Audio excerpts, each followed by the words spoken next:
Two beakers filled equally. One has balloon tied to bottom. The other iron ball hung from a frame. Which way will the balance tilt, ultimately? Let's look at this example. There's a scale with a wooden board on it. You stand on the board. If you bend over and yank upward on its handle, will the scale's reading go down? Of course not. If the reading fell, it would mean you're lifting yourself. Then, with enough strength, you could pull yourself off the scale and even fly freely. Plainly impossible. So no matter how hard you pull, the board won't lift off the scale, and the reading matches you standing directly on the board. Similarly, a balloon tied to a glass bottom can't lift it, as its weight matches the balloon on water. Now, see the balloon on the water. An iron ball is heavier than a balloon. As it becomes iron, it gets heavier, slowly sinks, scale rises. When the balloon changes enough, it sinks to the cup center, floating at rest in the water.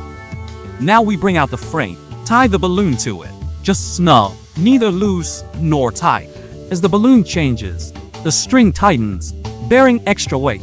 The scale reading freezes, and ball stops sinking until balloon becomes an iron ball. We can arrange the ball and beaker's various states together.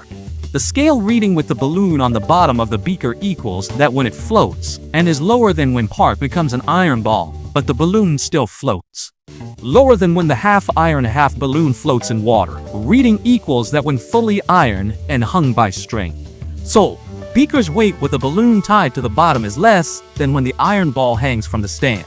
To answer the video title's question, the balance tilts right. There are variations of this question.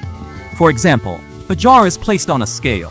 When you open the jar, a bee flies in and hovers inside, with lid closed, versus empty. Scale higher, lower, or same. If a bee lies flat after flying for a while and suspends itself in a jar with a balloon, how does its weight compare to when it was flying in the jar? Picture this. An empty jar sits on a scale. Beside it, a bee hovers. Its wings drive air downward, pressing on what's below. That push supports the bee in the air. If a bee flies into the jar now, the wind's pressure raises the scale reading. However high the bee flies, if it still hovers in the jar, the downdraft keeps pressing on the bottom, even with the lid on. It must keep pushing to stay aloft, or it drops inside. So the scale reads higher than an empty jar. Now let's examine the case of a balloon holding the bee. A bee hanging from a balloon doesn't affect objects below. Imagine a hot air balloon passing overhead. You won't feel pressure. So whether the balloon is above the jar or inside the bottle, as long as they float, they won't press on the jar, even with the lid on. In summary, the balloon with the bee jar weighs the same as the empty jar, less than the jar with the flying bee. Most people as kids faced a puzzling question. Which is heavier, a pound of cotton or iron? Do you know the answer now?